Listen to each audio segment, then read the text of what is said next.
ഷെയ്ഖ് ഹസീനയ്ക്ക് രാജ്യം കൊടുത്തത് വെറും 45 മിനിറ്റാണ് രാജ്യത്തിൽ നിന്ന് പലായനം ചെയ്യാനായി. മോദി എസ് പറഞ്ഞപ്പോൾ ഇന്ത്യയിലേക്ക് വന്നു. പിന്നീട് ഇന്ത്യയാണ് അഭയം നൽകിയത്.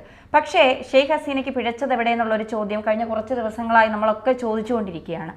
സൈനിക മേധാവിയായ വേക്കറസ് ഉസ്മാനെ നിയമിച്ചത്, ആ തീരുമാനമെടുത്തതാണ് ഷെയ്ഖ് ഹസീനയുടെ പതനത്തിന് വഴിതെളിച്ചത് എന്നാണ് പറയുന്നത്. ഇത് ഇന്ത്യയുടെ തന്നെ നേരത്തെ രഹസ്യാന്വേഷണ ഏജൻസികൾ അവർക്ക് മുന്നറിയിപ്പ് നൽകിയിരുന്നു. ഇന്നലെ അജിത് ഡോവലുമായി അവർ ചർച്ച നടത്തി. ഇതിനു മുന്നേയും അവർ ഇന്ത്യയിലേക്ക് എത്തിയത് അജിത് ഡോവൽ ക്ഷണിച്ചിട്ട് ഈ കാര്യങ്ങൾ അവരെ ബോധ്യപ്പെടുത്താനായിരുന്നു എന്നുള്ളതാണ് ഇപ്പോൾ പുറത്തു വരുന്ന വിവരങ്ങൾ. മാത്രമല്ല അതവരെ കൃത്യമായി ചെവിക്കൊണ്ടില്ല. അജിത് ഡോവൽ പറഞ്ഞ കാര്യങ്ങൾ കൃത്യമായി ഷെയ്ഖ് ഹസീന ചെവിക്കൊണ്ടില്ല. അതുതന്നെയാണ് ഇപ്പോൾ അവർക്ക് സംഭവിച്ച ഈ വലിയ ദുരന്തത്തിന് കാരണം എന്ന് തന്നെ പറയാം. കാരണം രാജ്യം വിട്ട് ഒരു പ്രധാനമന്ത്രി ഓടുക എന്ന് പറയുന്നതിനപ്പുറം ഒരു കാര്യം ഇനി വരാനില്ല എന്നുള്ളത് ഒരു യാഥാർത്ഥ്യം തന്നെയാണ്. എന്താണ് പക്ഷേ ഈ ഒരു വിഷയത്തിൽ അജിത് ഡോവലിന്റെ വാക്കുകൾ കേൾക്കാത്തത് തന്നെയാണോ ഷെയ്ഖ് ഹസീനയ്ക്ക് പിഴച്ചതിൽ ഒരു ഘടകം? ഒരു ഘടകം എന്നാവാം. കാരണം സാധാരണ രീതിയിൽ ഇന്ത്യക്കും ഇന്ത്യ ഗവൺമെന്റിനും വലിയ താല്പര്യമുള്ള ഒരു വ്യക്തിയാണ്. നമ്മുടെ അയൽപക്കത്തെ രാഷ്ട്രത്തിന്റെ തലൈവി എന്ന നിലയിൽ മാത്രമല്ല, ഇന്ത്യക്ക് ഏറ്റവും പ്രിയപ്പെട്ട ഒരു ഭരണാധികാരിയായിരുന്നു ഷെയ്ഖ് ഹസീന. അതുകൊണ്ട് അവരുടെ രക്ഷയ്ക്ക് വേണ്ടി ഒരുപക്ഷെ അവരുടെ നാട്ടിലെ ഇന്റലിജൻസ് റിപ്പോർട്ടിനേക്കാളും കാര്യക്ഷമമായ ഇന്റലിജൻസ് നമുക്കുണ്ട്, ഇന്ത്യയുടേത്. എപ്പോഴും അങ്ങനെയാണ്. അപ്പോൾ നമുക്ക് കിട്ടിയ റിപ്പോർട്ട് കൃത്യമായി കൈമാറിയിട്ടുണ്ടാവാം. പല കാരണങ്ങളാൽ അവിടുത്തെ രാഷ്ട്രീയ സമ്മർദ്ദങ്ങൾ കൊണ്ട് അവർക്ക് അത് ചെവിക്കൊള്ളാൻ പറ്റിയിട്ടുണ്ടാവില്ല. അപ്പോൾ മുഹമ്മദ് ഷിഹാബുദ്ദീൻ ഇപ്പോൾ നമ്മൾ കണ്ടെടുത്തോളം അവിടുത്തെ ഈ അട്ടിമറിയിൽ വലിയ പങ്ക് വഹിക്കുന്നുണ്ട്. അത് പലതരത്തിലാണ് ആ പങ്ക്. പക്ഷേ എനിക്ക് തോന്നുന്നത് ഇപ്പോൾ അജിത് ഡോവൽ പറഞ്ഞത് അന്ന് ഷെയ്ഖ് ഹസീന ചെവിക്കൊണ്ടിരുന്നെങ്കിൽ പോലും ഈ ബംഗ്ലാദേശിൽ ഇതൊക്കെ നടക്കുമായിരുന്നു. കാരണം ബംഗ്ലാദേശിന്റെ ഒരു ഭരണഘടനയ്ക്ക് അതിന്റെ ദൗർബല്യമുണ്ട്. പട്ടാളത്തിന് അമിതമായ സ്വാധീനം അത് പാകിസ്ഥാനിലുമുണ്ട്, ബംഗ്ലാദേശിലുമുണ്ട്. പിന്നെ ഈ കഴിഞ്ഞ തെരഞ്ഞെടുപ്പ് തൊട്ട് അതെനിക്ക് തോന്നുന്നു പട്ടാള മേധാവി ഇദ്ദേഹമായാലും അല്ലെങ്കിലും കഴിഞ്ഞ തെരഞ്ഞെടുപ്പിൽ തന്നെ ചെയ്തൊരു കാര്യം, ഈ കഴിഞ്ഞ ജനുവരിയിൽ നടന്ന ഏറ്റവും ഒടുവിലത്തെ ഇലക്ഷനിൽ അവാമി ലീഗ് ജയിച്ചു വന്നുവെങ്കിലും ആ തെരഞ്ഞെടുപ്പിൽ ഏറ്റവും മോശമായ ഒരു ഏറ്റവും ജനാധിപത്യ വിരുദ്ധമായ പ്രവണത പ്രതിപക്ഷ ആ തെരഞ്ഞെടുപ്പ് ബഹിഷ്കരിച്ചു എന്നുള്ളതാണ്. അത് കാണേണ്ടതായിരുന്നു. അത് എനിക്ക് തോന്നുന്നു തെരഞ്ഞെടുപ്പ് ബഹിഷ്കരിക്കുന്നതിന്റെ പിന്നിൽ ഇപ്പോൾ പ്രത്യേകിച്ച് BNP പോലൊരു പാർട്ടി, ജമാഅത്ത് ഇസ്ലാമി പോലൊരു പാർട്ടി ബംഗ്ലാദേശിൽ തെരഞ്ഞെടുപ്പ് ബഹിഷ്കരിക്കുന്നുണ്ടെങ്കിൽ അന്ന് അവർ വായിക്കേണ്ടതായിരുന്നു ഒരു വലിയ താണ്ഡവം, അട്ടിമറി വരാൻ പോകുന്നുണ്ട്. അപ്പൊ ഇത് എല്ലാവരും ചേർന്നാണ്. മുഹമ്മദ് ഷഹാബുദ്ദീൻ ഒരു പക്ഷേ അതിൽ പങ്ക് വഹിച്ചിട്ടുണ്ടാവാം. അപ്പോ ആ തെരഞ്ഞെടുപ്പ് ബഹിഷ്കരണം മുതൽ ആരംഭിച്ചതാണ് ഈ കലാപത്തിന്റെ കാരണം യഥാർത്ഥത്തിൽ എനിക്ക് തോന്നുന്നു ഇവർക്ക് പിഴച്ചത് ഈ കലാപത്തിന് ഏറ്റവും അടിസ്ഥാനപരമായി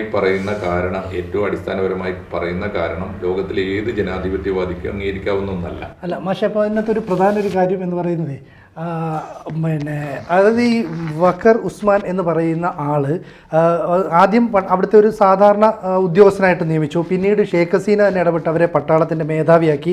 അപ്പോൾ ഈ പട്ടാള മേധാവിയാക്കിയപ്പോൾ അയാൾ ചെയ്തതെന്ന് പറഞ്ഞാൽ പാകിസ്ഥാനും ISIയും ഇയാളെ വളരെയധികം സ്വാധീനിച്ചു. എന്ന് പറഞ്ഞാൽ ISI കൃത്യമായ ട്രെയിനിങ് കൊടുത്തിട്ട് ഈ പറയുന്ന ജമാഅത്ത് ഇസ്ലാമിയുടെ യൂത്ത് വിങ്ങിന് ഭയങ്കരമായ പരിശീലനം നൽകി. അപ്പോൾ നിങ്ങൾ കലാപം നടത്തേണ്ടത് ഇങ്ങനെയാണ്, ഈ രീതിയിലൊരു കലാപം നടത്തണമെന്ന് കൃത്യമായ പരിശീലനം നൽകി. അപ്പോൾ ഈ പരിശീലനം നൽകിയപ്പോൾ ഈ പറയുന്ന പട്ടാള മേധാവി അതിനോട് ഒപ്പം നിൽക്കുകയാണ് ചെയ്തത്. അപ്പോൾ ഷെയ്ഖ് ഹസീന വിചാരിച്ചത് തൻ്റെ വിശ്വസ്തനാണ്, തന്നോടൊപ്പം നിൽക്കുക. കാരണം ഷെയ്ഖ് ഹസീനയുടെ ബന്ധു കൂടിയാണ് ഇദ്ദേഹം. അപ്പോൾ അങ്ങനെ ഒരു നിലപാട് സ്വീകരിക്കുന്ന ഷെയ്ഖ് ഹസീന തെറ്റിദ്ധരിച്ചു. പക്ഷേ പാകിസ്ഥാനും ISIയും ഓപ്പറേറ്റ് ചെയ്ത ആ ഒരു കുഴിയിൽ ഈ പറയുന്ന ഷെയ്ഖ് ഹസീന ചെന്ന് വീഴുകയായിരുന്നു. മാത്രവുമല്ല ഈ പറയുന്ന അമേരിക്ക, അതുപോലെ തന്നെ ഈ ചൈന, ഇവരൊക്കെ തന്നെ ഇതിനകത്ത് കൃത്യമായ ഇടപെടലുകൾ നടത്തി. കാരണം അവർക്കൊക്കെ താല്പര്യം ഉണ്ടായിരുന്നു ഈ ബംഗ്ലാദേശിൽ ഒരു കലാപം ഉണ്ടാകണം, ബംഗ്ലാദേശിൽ നിന്ന് ഷെയ്ഖ് ഹസീന പുറത്തു വരണം. കാരണം ഇന്ത്യയുടെ നല്ല ബന്ധുവാണ്, ഇന്ത്യയുടെ നല്ല സുഹൃത്താണ്. അങ്ങനെയാണെങ്കിൽ അവിടുത്തെ ഒരു തുറമുഖം ഉൾപ്പെടെ ഇന്ത്യക്ക് മാനേജ് ചെയ്യാൻ പറ്റും. അത് കടലോര മേഖലയിൽ കടൽ വഴിയുള്ള ഗതാഗതത്തിലൊക്കെ ഇന്ത്യക്ക് വലിയ സഹായമാണ്. അത് അനുവദിക്കാൻ പാടില്ല എന്ന് ചൈന കരുതി, അല്ലെങ്കിൽ അമേരിക്ക കരുതി. അതിൻ്റെ അടിസ്ഥാനത്തിൽ കൃത്യമായ നടപടിക്രമങ്ങൾ നടത്തി. അപ്പോൾ അജിത് ഡോവലും ഇന്ത്യയിലെ ഈ പറയുന്ന രഹസ്യാന്വേഷണ വിഭാഗവും ഇതിനെക്കുറിച്ച് കൃത്യമായി പരിശോധന നടത്തി. പരിശോധിച്ച് മനസ്സിലായി ഈ പറയുന്ന വക്കാർ ഉസ്മാൻ എന്ന് പറയുന്ന ആൾ ശരിയൊന്നുമല്ല. ഇയാളെ സൈനിക മേധാവിയാക്കിയാൽ നാളെ പ്രശ്നമുണ്ടാകും. ഉണ്ടാകും. മാത്രമല്ല ISIയുടെ ഇൻഫ്ലുവൻസിൽ ഇയാൾ വീഴുന്നുണ്ട്. ഇത് പറയാനായിരിക്കാം ഒരുപക്ഷെ നേരത്തെ തന്നെ പറഞ്ഞതുപോലെ ഇയാളെ ഈ പറയുന്ന ഷേഖ് ഹസീനയെ ഇന്ത്യയിലേക്ക് വിളിച്ചു വരുത്തിയത്. എന്നിട്ട് അജിത് ഡോവൽ ഉൾപ്പെടെയുള്ളവരുമായി കൂടിക്കാഴ്ച നടത്തി. എന്താണ് ആ കൂടിക്കാഴ്ചയുടെ വിവരങ്ങളൊന്നും പുറത്തുവിട്ടില്ല. കാരണം പ്രധാനമന്ത്രിയുടെ സത്യപ്രതിജ്ഞ നടന്ന് ഒരു ആഴ്ചയ്ക്കുള്ളിലാണ് വീണ്ടും എത്തിയത്. അപ്പം മുന്നറിയിപ്പ് നൽകിയതിനെ കൃത്യമായി തള്ളിക്കളഞ്ഞു, അല്ലെ അവഗണിച്ചു. അതാണ് ഇപ്പോഴത്തെ ഈ ഒരു പ്രതിസന്ധിക്ക് കാരണമെന്നാണ് പുറത്തു വരുന്ന റിപ്പോർട്ടുകൾ. ഒരു പ്രധാനമന്ത്രിക്ക് പലായനം ചെയ്യാൻ കൊടുത്തത് വെറും 45 മിനിറ്റ് എന്നൊക്കെ പറയുമ്പോൾ അത് സത്യത്തിൽ അത്തരം ഒരു ഇപ്പോൾ വലിയ പ്രതിഷേധം തന്നെയാണ് അവർക്ക് എതിരെ ബംഗ്ലാദേശിൽ ഉയരുന്നത് എന്നുള്ളതൊരു വാസ്തവം തന്നെയാണ്. ചൈനയും പാകിസ്ഥാനും ഇതിന്റെ പിന്നിൽ നിന്ന് പ്രവർത്തിക്കുന്നു, അമേരിക്ക ഫണ്ടിങ് ഇറക്കുന്നു, കലാപകാരികൾക്ക് നല്ല രീതിയിലുള്ള ഫണ്ടിങ് വരുന്നുണ്ട് എന്നുള്ളത് യാഥാർത്ഥ്യം തന്നെയാണ്. പക്ഷേ ഒരു ആദ്യം സൂചിപ്പിച്ചതുപോലെ തന്നെ ഒരു പ്രധാനമന്ത്രിയാണ് ആ രാജ്യം ഭരിച്ചിരുന്ന ഒരു ജനാധിപത്യ രീതിയിൽ തിരഞ്ഞെടുക്കപ്പെട്ട ഒരു പ്രധാനമന്ത്രിക്കാണ് പട്ടാള മേധാവി പറയുന്നത് 45 മിനിറ്റ് സമയം തരാം, പെട്ടിയും എടുത്തുകൊണ്ട് ഓടിക്കോളൂ എന്ന് പറയുന്നതിൻ്റെ ഒരു അരാജകത്വം അത് വലിയ രീതിയിൽ നമ്മൾ ചർച്ച ചെയ്യേണ്ട ഒരു കാര്യമല്ലേ? ഇതെവിടെയും സംഭവിക്കാം, എപ്പോൾ വേണമെങ്കിലും സംഭവിക്കാം. അത് ശരിയാണ് ധന്യ. പക്ഷേ ഈ പട്ടാള അട്ടിമറി നടക്കുന്ന രാജ്യങ്ങളുടെയൊക്കെ ഒരു സ്ഥിതി ഇതാണ്. എനിക്ക് തോന്നുന്നത് 45 മിനിറ്റെങ്കിലും കൊടുത്തല്ലോ പ്രാണനും കൊണ്ട് രക്ഷപ്പെടാനെന്നാണ്. അവരുടെ അടുത്ത് അതും പ്രതീക്ഷിക്കരുത്. പ്രത്യേകിച്ച് ബംഗ്ലാദേശിൽ ഇപ്പോൾ എനിക്ക് തോന്നുന്നത് ഷെയ്ഖ് ഹസീനയ്ക്ക് പറ്റിയ അബദ്ധം എന്ന് പറയുന്നത് അജിത് ഡോവലിനെ പോലുള്ള വിശ്വസ്തനായ ഒരു രാജ്യതന്ത്രജ്ഞൻ്റെ അല്ലെങ്കിൽ അത്തരത്തിലുള്ള ഒരു വിദഗ്ധൻ്റെ അഭിപ്രായം ചെവിക്കൊണ്ടില്ല എന്നുള്ളത് ഗൗരവമായിട്ട് എടുക്കണം. പ്രത്യേകിച്ച് ഷെയ്ഖ് ഹസീന. കാരണം ഷെയ്ഖ് ഹസീനയ്ക്കയുടെ മുമ്പിൽ അനുഭവങ്ങളുണ്ട്. കൃത്യമായിട്ടിപ്പോൾ ആലോചിച്ച് നോക്കുക, 50 കൊല്ലം മുമ്പ് അവരുടെ അച്ഛനെ കൊല്ലുന്നത് സ്വന്തം അംഗരക്ഷകരാണ്. ബംഗ്ലാദേശിലെ പട്ടാളമാണ് കൊല്ലുന്നത്. അപ്പോൾ പട്ടാളത്തിലെ ഓരോ നിയമനങ്ങളും കുറെ കൂടി ഗൗരവമായിട്ടും സൂക്ഷ്മതയോടെയും വേണമായിരുന്നു. ഏറ്റവും ആദ്യം അവർ ജാഗ്രത കാണിക്കേണ്ടത് അവരുടെ തന്നെ സുരക്ഷയ്ക്ക് ചുമതലപ്പെടുത്തപ്പെട്ട രാജ്യത്തിൻ്റെ സുരക്ഷ മാത്രമല്ല അവരുടെയും സുരക്ഷ. അതിൻ്റെ ഉത്തരവാദപ്പെട്ട പട്ടാളത്തിൽ നിയമനം നടത്തുമ്പോൾ വളരെ സൂക്ഷിക്കണമായിരുന്നു. മാത്രമല്ല അവരെ നിരീക്ഷിക്കണമായിരുന്നു. അപ്പോൾ ആലോചിച്ചു, അവരുടെ കാൽച്ചുവട്ടിൽ അവർക്കെതിരായ അട്ടിമറി നടത്താനുള്ള പരിശീലനം സ്വന്തം പട്ടാളത്തലവന്മാർ കൊടുത്തു എന്ന് പറയുമ്പോൾ അവരത് അറിഞ്ഞില്ല, അല്ലെങ്കിൽ അറിഞ്ഞിട്ടും ഗൗരവമായിട്ട് എടുത്തില്ല, അന്ധമായി വിശ്വസിച്ചു പോയി എന്നൊക്കെ പറഞ്ഞാൽ അത് ഗുരുതരമായ വീഴ്ചയാണ്. തീർച്ചയായിട്ടും അതാണ്. 45 മിനിറ്റ് കൊടുത്തതുകൊണ്ട് എനിക്ക് തോന്നുന്നു അതൊക്കെ ഈ വേറൊരു കാര്യമുണ്ട്. ജനം ആർത്തലച്ചു വന്നിട്ട് എല്ലാ മന്ത്രിമന്ദിരങ്ങളും തകർത്ത് അടുത്തത് പ്രധാനമന്ത്രിയുടെ വസതിയാണെന്ന് അറിഞ്ഞപ്പോൾ അവർക്ക് മാക്സിമം കൊടുക്കാവുന്നൊരു സമയമാണത്. പിന്നെ പട്ടാളം കൂടി അറിഞ്ഞാണല്ലോ ഈ മൂവ്മെൻ്റ് ഒക്കെ നടക്കുന്നത്. അതുകൊണ്ട് അവർക്ക് അവിടെ തടഞ്ഞു നിർത്താൻ പോലും പറ്റില്ല. കാരണം പട്ടാളത്തിൻ്റെ കൂടി നിർദ്ദേശപ്രകാരം, പട്ടാളത്തിൻ്റെ കൂടി സമ്മതപ്രകാരമാണല്ലോ ഈ വിദ്യാർത്ഥി മൂവ്മെൻറ്റും അതുപോലെ തന്നെ പ്രതിപക്ഷ പാർട്ടികളും ഒരുമിച്ച് ഈ മൂവ്മെൻറ്റ് നടത്തുന്നത്. പോലീസിനെതിരായിട്ടും ഭരണകൂടത്തിനെതിരായിട്ടാണല്ലോ ഈ അറ്റാക്ക് വരുന്നത്. അപ്പോൾ പിന്നെ അവർക്ക് തീർച്ചയായിട്ടും അവരിപ്പോൾ രക്ഷപ്പെട്ടു എന്നുള്ളത് തൽക്കാലം നമുക്ക് ആശ്വസിക്കാവുന്നൊരു വാർത്തയാണ്. പക്ഷേ കുറെ കൂടി അവരോടും മനുഷ്യത്വപരമായ നിലപാട്, അവരെങ്കിലും രക്ഷപ്പെട്ടോട്ടെ എന്നൊരു നിലപാട്, അതവർക്ക് ദോഷവും ചെയ്തു, രാഷ്ട്രീയമായിട്ട് വലിയ ദോഷം ചെയ്തു. ഷെയ്ഖ് ഹസീനയ്ക്ക് ഇനി ബംഗ്ലാദേശ് പാർലമെൻറ്റിൽ, ബംഗ്ലാദേശ് പൊളിറ്റിക്സിൽ തിരിച്ചു വരിക എളുപ്പമല്ല. ഇപ്പോൾ അവരുടെ അനുയായികൾ തന്നെ വലിയ തോതിൽ മുറവിളി കൂട്ടി തുടങ്ങി. ഞങ്ങളെ തെരുവിലിട്ടിട്ട് ആയമ്മ പോയി കളഞ്ഞല്ലോ എന്ന് വരുന്നുണ്ട്. അപ്പോൾ അവർക്കിപ്പോൾ ഈ രാഷ്ട്രീയമായ ഭാവി എന്താകട്ടെ, പക്ഷേ ഈ പ്രായത്തിൽ വയോധികയായ ഒരു രാഷ്ട്രീയ നേതാവിന്, ഒരു രാഷ്ട്ര മേധാവിയായിരിക്കുന്ന ഒരാൾക്ക് ജീവനെങ്കിലും കിട്ടി സുരക്ഷിതമായൊരു താവളത്തിലേക്ക് പോകാനുള്ള സൗകര്യം ഇന്ത്യ ഒരുക്കി കൊടുത്തു. അത്രയൊക്കെ ഇപ്പോൾ പറയാൻ പറ്റുള്ളൂ. മറിച്ച് ഇനി വരാൻ പോകുന്നത്, ഇപ്പോൾ ഇന്ന് വരുന്ന വാർത്തകൾ വേറെ ചിലതാണ്, അത് നമുക്ക് ആലോചിക്കേണ്ടതുണ്ട്. നാഹിദ് ഇസ്ലാം എന്ന് പറയുന്ന സ്റ്റുഡൻറ്റ്, അവിടെ വിദ്യാർത്ഥി നേതാവാണ് ഈ സമരത്തിൽ വലിയ പങ്കുവഹിച്ച ഒരാൾ. വിദ്യാർത്ഥികളെ മുഴുവൻ ഇളക്കി വിട്ടത്. ഇപ്പോൾ ഈ 15 ആവശ്യങ്ങൾ എന്നൊക്കെ പറഞ്ഞല്ലോ, ആ ആവശ്യങ്ങൾ എന്ന് പറഞ്ഞാൽ ഒരു രാജ്യം എങ്ങനെ സ്തംഭിപ്പിക്കാമെന്നാണ്. നമ്മൾ പണ്ട് പറഞ്ഞിരുന്നല്ലോ, നമ്മുടെ നിസ്സഹകരണ സമരക്കാലത്ത് വക്കീലന്മാരൊക്കെ കോടതി വിട്ടിറങ്ങുവിൻ, ഉദ്യോഗസ്ഥന്മാരൊക്കെ ഓഫീസുകൾ വിട്ടിറങ്ങുവിൻ, വിദ്യാർത്ഥികളൊക്കെ വിദ്യാലയം വിട്ടിറങ്ങുവിൻ എന്ന് പറഞ്ഞതുപോലെ സമാനമായൊരു സാഹചര്യമാണ്. രാജ്യം ഒരു ഇഞ്ചും മുന്നോട്ട് പോകാൻ പാടില്ല, സ്തംഭിച്ച് തെരുവിലേക്ക് ഇറങ്ങുക. അങ്ങനെ ഒരു സിവിൽ വാറാണ് അവിടെ നടന്നത്. ആ സിവിൽ വാറിൽ നായകത്വം വഹിച്ച നാഹിദ് ഇസ്ലാം ഇന്നലെ കൃത്യമായ സ്റ്റേറ്റ്മെൻറ്റ് നടത്തിയിട്ടുണ്ട്. അതെല്ലാവർക്കും ഉള്ള പാഠമാണ്. ഒരു പക്ഷേ പട്ടാള അട്ടിമറിക്കുള്ള സാധ്യത പോലും തള്ളിക്കളയുന്നുണ്ട്. അവർ ഒറ്റ കാര്യമാണ് പോസിറ്റീവായിട്ടുള്ള കാര്യം, മുഹമ്മദ് യൂനുസിനെ അവർ അംഗീകരിക്കുന്നുണ്ട്. ഞാൻ ഇന്നത്തെ പത്രവാർത്ത വെച്ച മാധ്യമങ്ങൾ വെച്ചാണ് പറയുന്നത്. മുഹമ്മദ് യൂനുസിനെ അവർ അംഗീകരിക്കുന്നുണ്ട്. യൂനുസ് സാറ് പറഞ്ഞാൽ കേട്ടോളാം. എന്നിട്ട് പറയുന്നൊരു കാര്യം എന്ന് വെച്ചാൽ, ഒരു കാരണവശാലും ഒരു മിലിറ്ററി റൂൾ ഞങ്ങൾ അംഗീകരിക്കില്ല, പട്ടാള ഭരണം അംഗീകരിക്കില്ല, പട്ടാളം താങ്ങി നിർത്തുന്ന ഒരു ഗവൺമെൻറ്റിനെയും ഞങ്ങൾ അംഗീകരിക്കില്ല. പകരം യൂണിവേഴ്സിറ്റി അക്കാഡമീഷ്യൻസ് ഉൾപ്പെടെ ഉള്ള ഒരു ഗവൺമെൻറ്, അതും ഈ സ്റ്റുഡൻസിൻ്റെ പിന്തുണ, സ്റ്റുഡൻസിൻ്റെ കൂടി തീരുമാനവും സമ്മതവും ഇല്ലാത്ത ഒരു ഗവൺമെൻറ് വരാൻ പാടില്ല. അപ്പോഴും മുഹമ്മദ് യൂനുസിന് വലിയ പ്രാമുഖ്യം കൊടുക്കുന്നുണ്ട്. അതിനവർ പറയുന്ന ന്യായം, മുഹമ്മദ് യൂനുസ് ആരാവട്ടെ, ആരുടെ പിന്തുണയോടുകൂടി നോബൽ പ്രൈസ് നേടിയ ആളാവട്ടെ, അത്തരം വിവാദങ്ങളൊക്കെ അമേരിക്കയുമായുള്ള അദ്ദേഹത്തിൻ്റെ ബന്ധം, സാമ്പത്തിക ബന്ധങ്ങൾ, രാഷ്ട്രീയ ബന്ധങ്ങളൊക്കെ അവിടെ ഇരിക്കട്ടെ. പക്ഷേ ബംഗ്ലാദേശിലെ ഈ ദാരിദ്ര്യ നിർമ്മാർജ്ജനത്തിൽ, ബംഗ്ലാദേശിലെ രാഷ്ട്രീയമല്ല, മതമല്ല, ദാരിദ്ര്യ നിർമ്മാർജ്ജനത്തിൽ മറ്റാരെക്കാളും പങ്കുവഹിച്ച ഒരാൾ മുഹമ്മദ് യൂനുസാണ്. അദ്ദേഹം ഇപ്പോൾ പാരീസിലാണ്. അപ്പോൾ ഉടനെ തന്നെ അദ്ദേഹം നിർദ്ദേശിക്കുന്ന ഗവൺമെൻറ്റിനെ മാത്രമേ ഞങ്ങൾ അംഗീകരിക്കുള്ളൂ എന്ന് നിർദ്ദേശം വന്നത് പട്ടാളത്തിൻ്റെ ഭാഗത്തു നിന്നല്ല, ബംഗ്ലാദേശിലെ രാഷ്ട്രീയ പാർട്ടികളുടെ ഭാഗത്തു നിന്നുമല്ല. ഈ കലാപം നയിച്ച നാഹിദ് ഇസ്ലാമിൻ്റെ നേതൃത്വത്തിലുള്ള മൂവ്മെൻറ്റിൻ്റെ ഭാഗത്ത്, സ്റ്റുഡൻസിൻ്റെ ആ കുട്ടികളുടെ നിർദ്ദേശത്തിന് ഉടനെ തന്നെ മുഹമ്മദ് യൂനുസ് പ്രതികരിക്കുകയും ചെയ്തു. എൻ്റെ രാജ്യത്തിൻ്റെ നിർണായകമായ ഈ ഘട്ടത്തിൽ രാജ്യം ആവശ്യപ്പെട്ടതുകൊണ്ട് ഞാൻ അങ്ങനെ അഡ്വൈസറി പോസ്റ്റ് എന്ന് പറയുന്ന പരമാധികാരത്തിൻ്റെ പോസ്റ്റ് ആയിരിക്കാം, അപ്പോൾ അത് ഏറ്റെടുക്കുമെന്നും പറയുന്നുണ്ട്. എനിക്ക് തോന്നുന്നു ഒരു കലാപത്തിൻ്റെ ഒടുവിൽ തെളിഞ്ഞു വരുന്ന ആശാവഹമായ ചിത്രങ്ങളൊന്നാണ് എന്ന് പറഞ്ഞാൽ, ഒന്ന് പട്ടാള ഭരണമല്ലാത്ത ഒരു ഗവൺമെൻറ്റിന് സാധ്യതയുണ്ട്.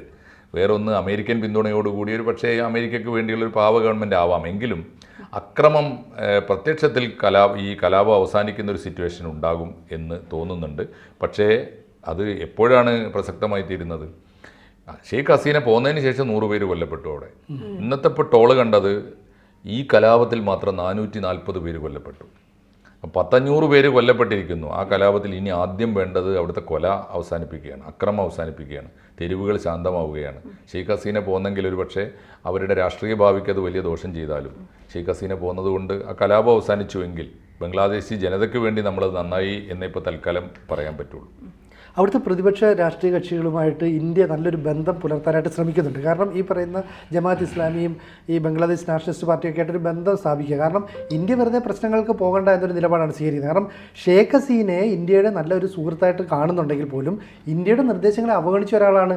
അപ്പോൾ ഇന്ത്യയുടെ നിർദ്ദേശങ്ങളൊക്കെ അവഗണിച്ച് കേട്ടില്ല എന്ന് പറയുന്നതിൻ്റെ ഒരു ഇഷ്ടക്കേട് ഇന്ത്യയുടെ മനസ്സിലും ഉണ്ടാകാം.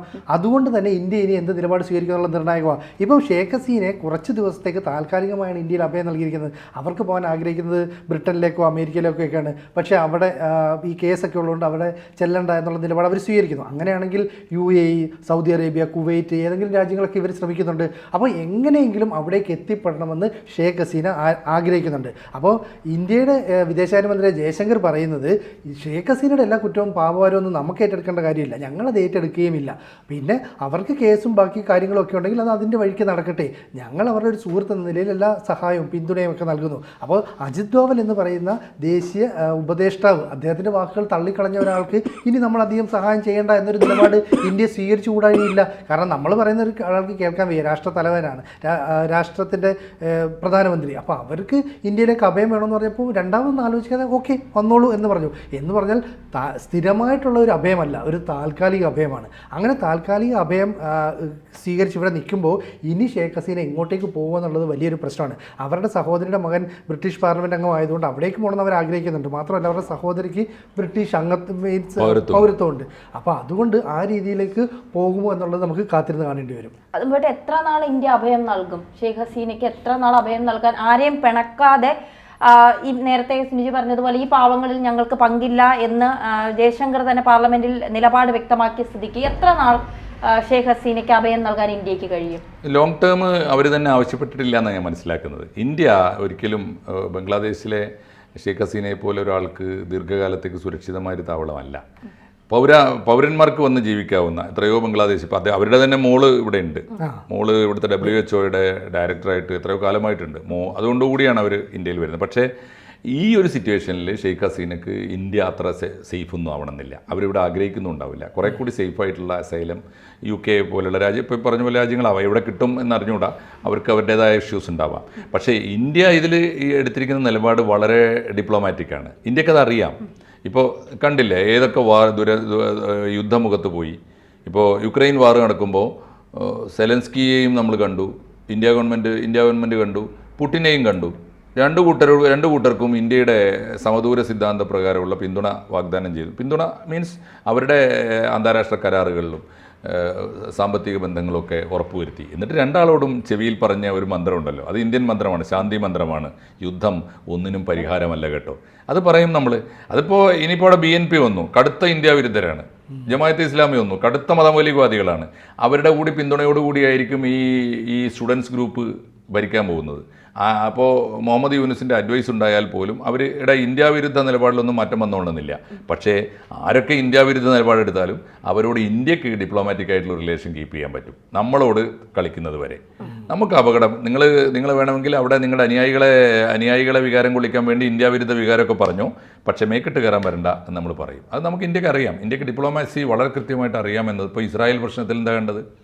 ഇസ്രായേൽ പ്രശ്നത്തിൽ ഫലസ്തീൻ എന്ന രാജ്യത്തിന് അംഗീകാരം, രാഷ്ട്രം എന്ന നിലയിൽ അംഗീകാരം കൊടുക്കണമെന്ന് UN പ്രമേയം വന്നപ്പോൾ ഇന്ത്യ അനുകൂലമായി വോട്ട് ചെയ്തു. യെസ്, ഇറ്റ്സ് റൈറ്റ്, അത് അവരുടെ അവകാശമാണ്. പക്ഷേ ഇസ്രായേലിന് ആവശ്യപ്പെട്ടതനുസരിച്ചുള്ള ആയുധങ്ങൾ കൊടുത്തുകൊണ്ടിരുന്നു, തിരിച്ചും വാങ്ങിക്കൊണ്ടിരുന്നു. പരസ്പരമുള്ള നല്ല നയതന്ത്ര ബന്ധം ഇസ്രായേലുമായിട്ട് സൂക്ഷിക്കുന്നുണ്ട്. ഇങ്ങനെ ഒരു ഡിപ്ലോമാറ്റിക് റിലേഷനാണ്. ചേരാ നയം എന്നൊക്കെ പറയുന്നത് പണ്ട് അതിനർത്ഥം മനസ്സിലായിരുന്നില്ല നമുക്ക്. ഇപ്പോൾ അത് കുറേ കൂടി ക്ലിയറാണ്. തീർച്ചയായിട്ടും ഈ ഒരു ഇപ്പോൾ ഷെയ്ഖ് ഹസീനയ്ക്ക് ഇന്ത്യ എത്ര നാൾ അഭയം കൊടുക്കും എന്നുള്ളത് മാഷ് പറഞ്ഞതുപോലെ ദീർഘകാലം എന്തായാലും ഉണ്ടാകില്ല. എങ്ങോട്ട് പോകണം എന്നുള്ളത് ചിലപ്പോൾ അജിത് ഡോവലുമായുള്ള ഇന്നലത്തെ ചർച്ചയിലൂടെ ചില തീരുമാനങ്ങൾ ഉരുത്തിരിഞ്ഞ് വന്നിട്ടുണ്ടാകും. എന്തായാലും ഇതുമായി ബന്ധപ്പെട്ട് കൂടുതൽ ചർച്ചകൾ വരുന്ന സമയങ്ങളിൽ നമുക്ക് നടത്തേണ്ടതുണ്ട്. താൽക്കാലികമായി നമുക്ക് ഈ ചർച്ച അവസാനിപ്പിക്കാം. കൂടുതൽ വാർത്തകളും വിശേഷങ്ങളും നിങ്ങളിലേക്ക് എത്താൻ ABC മലയാളം സബ്സ്ക്രൈബ് ചെയ്യുക, ബെൽബട്ടനും അമർത്തുക.